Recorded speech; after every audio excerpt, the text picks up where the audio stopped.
She was exhausted, invisible, and down to her last $8.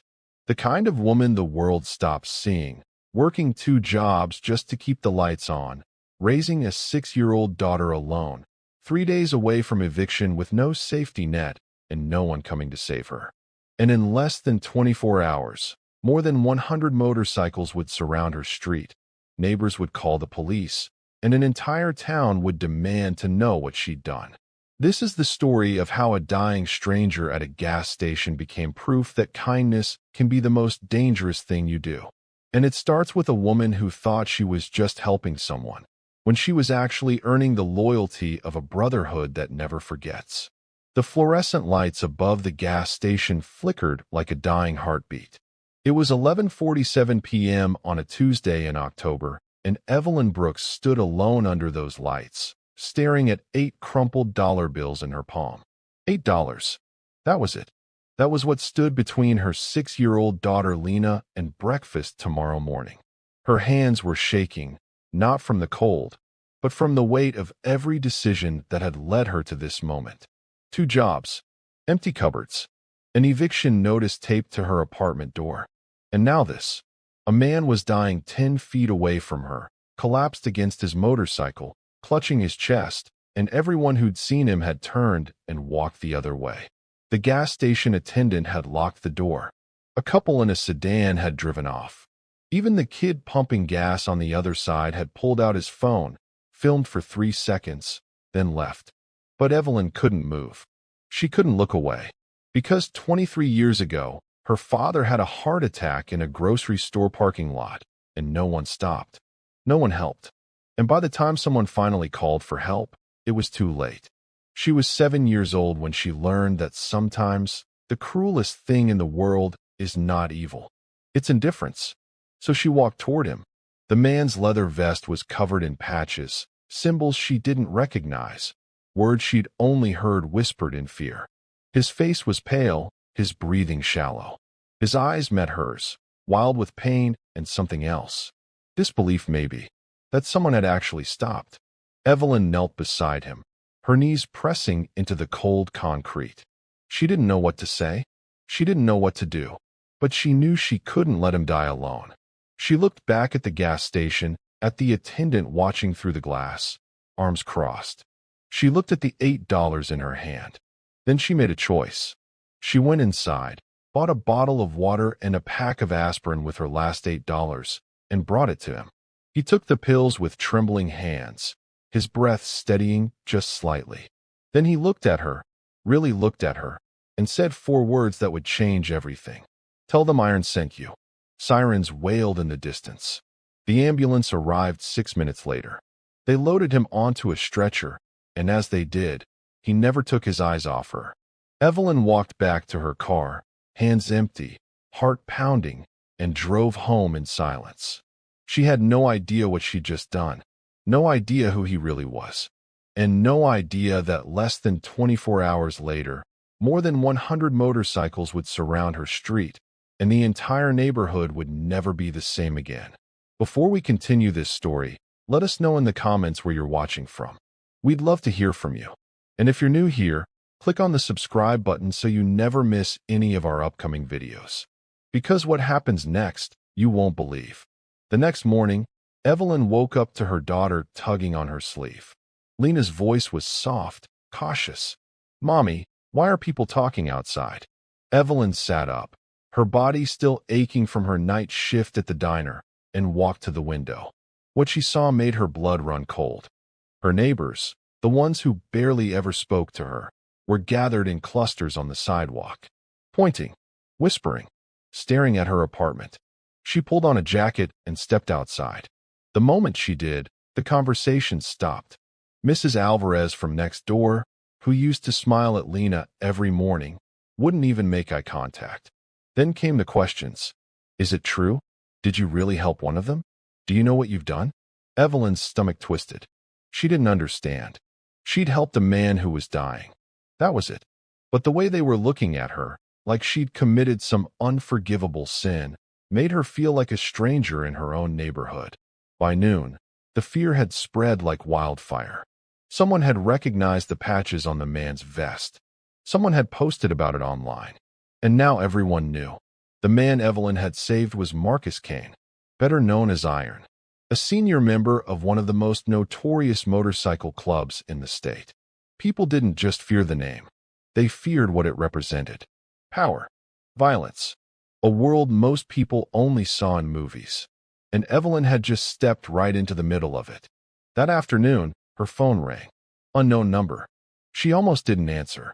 But something made her pick up. A deep voice, calm and steady, spoke on the other end. "Miss Brooks, this is Garrett. I'm calling on behalf of Marcus Kane. He'd like to meet with you. To thank you personally." Evelyn's throat went dry. "I don't think that's a good idea." There was a pause. Then Garrett spoke again, his tone softer. "He said you were the only one who stopped. That means something to us. It means everything. We're not asking you to do anything. Just let him say thank you. That's all." Evelyn looked across the room at Lena, coloring at the kitchen table, humming to herself. She thought about the groceries she couldn't buy, the rent she couldn't pay, the neighbors who were already treating her like a criminal. And she thought about her father, dying alone in a parking lot. She closed her eyes. "Where?" "Blue Line Diner. Route 9. Tomorrow, 2 p.m. We'll make sure you're safe." She hung up. Her hands were shaking again. Evelyn Brooks had lived her entire adult life trying to be invisible. Keep your head down. Don't make waves. Don't ask for help. Don't expect anything from anyone. It was safer that way. But the problem with being invisible is that when you finally do something that makes people see you, they don't see you for who you are. They see you for what they're afraid of. And right now, her neighbors were very afraid. That evening, someone spray-painted the word snitch across her car. Another neighbor, a man she'd never even spoken to, told her she needed to move. For the safety of the block. Evelyn sat on her couch that night, Lena asleep in her arms, and wondered if she'd made the biggest mistake of her life. But deep down, beneath the fear and the doubt, there was something else. A small, stubborn voice that said, "You did the right thing. Even if no one else sees it. Even if it cost you everything. You did the right thing." And that voice, quiet as it was, kept her from breaking. The next day, Evelyn drove to the Blue Line Diner. Her hands gripped the steering wheel, so tight her knuckles were white. She'd barely slept. Every worst-case scenario had run through her mind on a loop. What if this was a setup? What if they blamed her for something? What if she never made it home? The diner sat at the edge of town, a faded blue building with a gravel parking lot. And surrounding that lot were motorcycles. Dozens of them, lined up in perfect rows, chrome glinting in the afternoon sun. Evelyn's heart hammered in her chest. She almost turned around. Almost. But then she saw him. Marcus Kane, Iron, standing near the entrance, leaning on a cane, his face still pale, but his eyes sharp. And beside him, a wall of men in leather vests. Silent. Watching. She parked. Stepped out. The gravel crunched under her feet. And as she walked toward the diner, something happened that she didn't expect. One by one, the bikers stood. Not in threat. In respect. She didn't understand it. Didn't know what it meant. But she kept walking. Marcus met her at the door. His voice was rough, weathered, but sincere. "Thank you. For what you did. You didn't have to." Evelyn swallowed hard. "I couldn't just leave you there." Marcus nodded slowly, like he'd heard that before, but never really believed it until now. Most people would have. He gestured inside. "Let's talk." They sat in a booth near the back.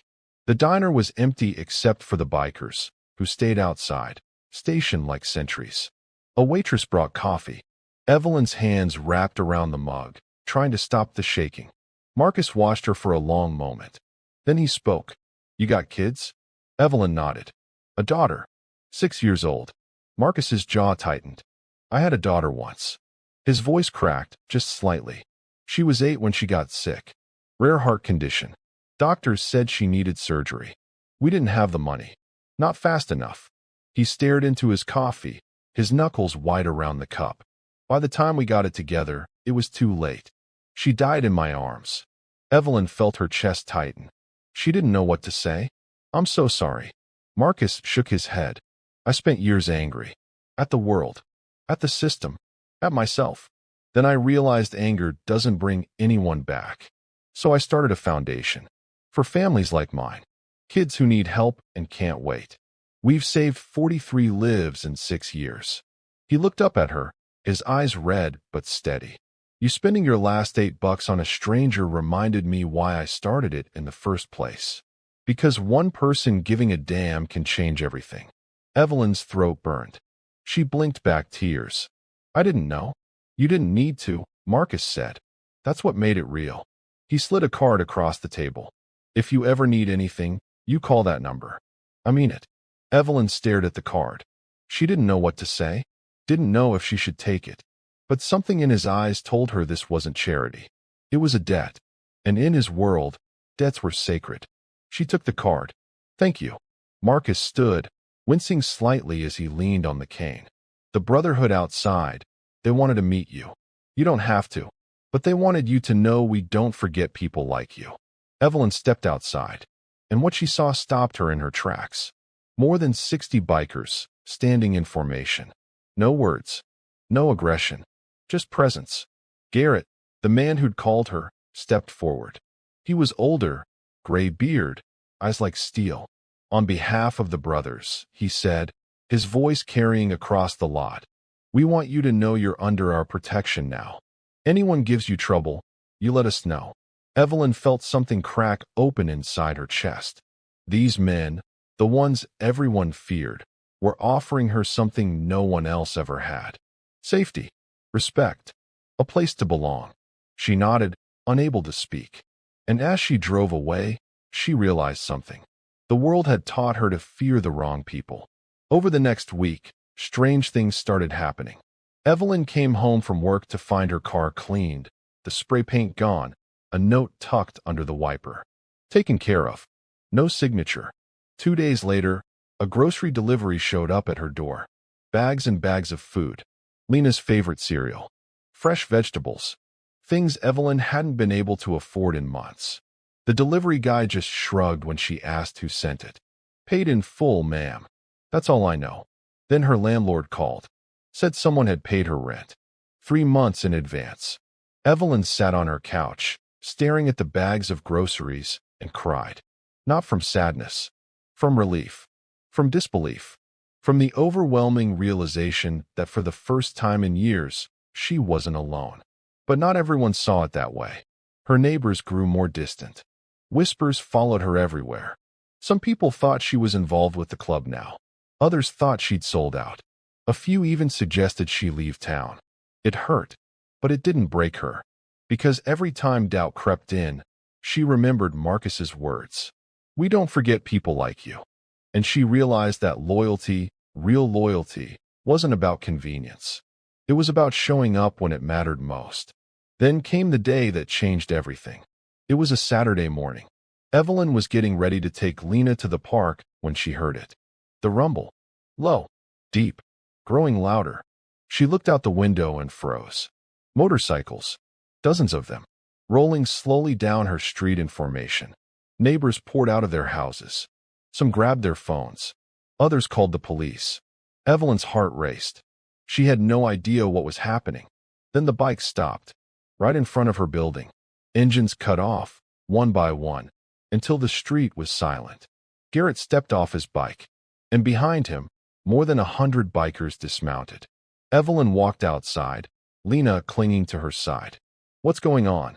Garrett smiled, a rare softness in his eyes. We're here to help. And then, like a well-rehearsed operation, they moved. Bikers unloaded trucks, boxes of food, furniture, a new bed for Lena, clothes, toys, supplies. They carried everything into her apartment with precision and care. Neighbors watched in stunned silence. Some recorded, others just stared. And Evelyn stood in the middle of it all, tears streaming down her face, unable to process what was happening. Marcus appeared, limping slightly but steady.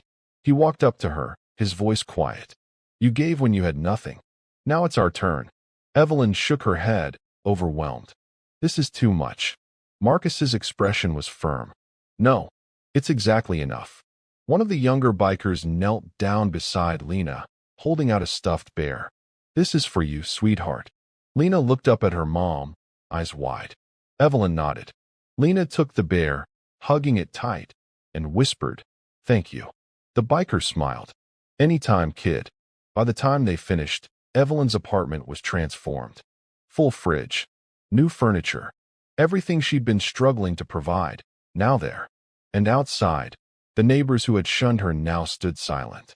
Some ashamed, some confused, but all of them watching. Garrett addressed the crowd, his voice calm but commanding. "We're not here to scare anyone. We're here because this woman did something most of you wouldn't. She stopped. She helped. She gave everything she had to save a life. And that's the kind of person we protect." He looked around, meeting eyes.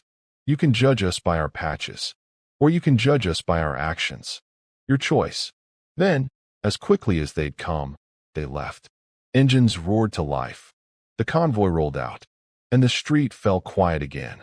Evelyn stood in her doorway, watching them go, her heart so full she thought it might burst. Lena tugged on her hand. "Mommy, are they our friends now?" Evelyn looked down at her daughter and smiled. "Yeah, baby, I think they are." That night, Mrs. Alvarez knocked on Evelyn's door. Her eyes were red. "I'm sorry," she said quietly. "I was scared. I didn't understand." Evelyn nodded. "It's okay." Mrs. Alvarez shook her head. "No, it's not. You did something brave, and I judged you for it." Evelyn reached out, squeezing her hand. "We all get scared." Over the next few weeks, more neighbors apologized. Some brought food. Others just wanted to talk. The fear that had gripped the block began to fade, replaced by something quieter. Respect, curiosity, maybe even a little bit of hope. And Evelyn, for the first time in her life, didn't feel invisible anymore. She'd been seen, truly seen, not for what people feared, but for who she actually was. Marcus called her a month later. "There's a job opening. At the foundation. Coordinating outreach. Helping families like yours. It's yours if you want it." Evelyn sat down, phone pressed to her ear, barely breathing. "Are you serious?" "Dead serious," Marcus said. "You've got the heart for it. And people trust you. That matters." Evelyn accepted. And for the first time in years, she had stable income. Benefits. A future. But more than that, she had purpose. She started working with families in crisis, connecting them with resources, advocating for kids who needed help. And every time she met someone new, she thought about that night at the gas station, about 8 crumpled dollars, about a choice that seemed so small at the time. She realized that kindness isn't measured by what you have. It's measured by what you're willing to give. 6 months later, the foundation held a fundraiser. Evelyn was there, standing beside Marcus as he addressed the crowd. "We've saved 62 lives this year,"